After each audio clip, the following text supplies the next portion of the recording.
হরে রাম রাম রাম হরে হরে কৃষ্ণ কৃষ্ণ কৃষ্ণ হরে হরে রাম রাম রাম হরে হরে কৃষ্ণ। আমরা যখন গিয়েছিলাম আমাদেরকে কিন্তু এই মন্দিরের ভেতর থেকেই যেতে হয়েছিল মেন মন্দির যাওয়ার জন্য। আর এই যে এটাই হচ্ছে আসল মন্দির, দেখতেই পাচ্ছ এত সুন্দর সুন্দর কারুকার্য, মানে একবার দেখলে তোমাদের আর মানে চোখ ফেরাতে পারবে না, এতটাই অপূর্ব কাজ। ছবি ভিডিও করা বারণ, তাও আমি চুপ করে একটা ছবি তুলে দিয়েছি জাস্ট তোমাদের সাথে শেয়ার করবো বলে, সেটাই অ্যাটাচ করে দিলাম।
হয়ে গেল আমাদের আজকে ইস্কন মন্দির দর্শন। আর এখন আমরা জুতোটা কালেক্ট করে নিয়ে যাব হচ্ছে, তখন যেটা দেখলে তোমরা রাস্তার ওই পারের মন্দিরটা, সেই মন্দিরটা এত সুন্দর যে না গিয়ে আর পারলাম না। এই যে এই মন্দিরটার কথা বলছি, তো চলো এবার এই মন্দিরটা গিয়ে দেখে আসা যাক।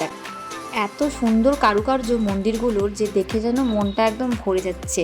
মানে মন্দির এমনিই সুন্দর হয়, কিন্তু এগুলো যেন আরও সুন্দর, মানে তার কারুকার্যের জন্য। তো এইটাও কিন্তু আর একটা কৃষ্ণ মন্দির, একদম ইস্কনের অপোজিটে। ভিউটা জাস্ট তোমরা একবার দেখো, মন চোখ সব একদম ভরে যাচ্ছে দেখে, মনে হচ্ছে না ঘন্টার পর ঘন্টা দাঁড়িয়ে আমি শুধু এই দৃশ্যই দেখে যাই। আর ব্যাঙ্গালোরের রাস্তাঘাট এত পরিষ্কার, মানে সেই জন্যই মনে হয় যেন আরও বেশি সুন্দর লাগে দেখতে। ব্যাঙ্গালোরে আমাদের সমস্ত কাজ কমপ্লিট হয়ে গেছে, তাই হাতে আমাদের সময় ছিল, সেই জন্য দাদা বললো চল ঘুরে আসি, কাছেই একটা ইস্কন মন্দির আছে খুব সুন্দর। তাই আমরাও আর ওয়েট করলাম না, চটপট বেরিয়ে গেলাম। আর দেখতেই পেলে তোমাদেরকেও ঘুরিয়ে নিয়ে আসলাম। তো এবার বাড়ি ফেরার পালা, ফাইনালি বাড়ি চলে এসেছি। 1 ঘন্টা যেতে আসতে সময় লেগেছে, ভীষণ টায়ার্ড। বাড়ি গিয়ে রেস্ট করব। আর তোমাদের যদি ভিডিওটা ভালো লেগে থাকে তাহলে লাইক সাবস্ক্রাইব করতে কিন্তু একদম ভুলবে না। Bye bye.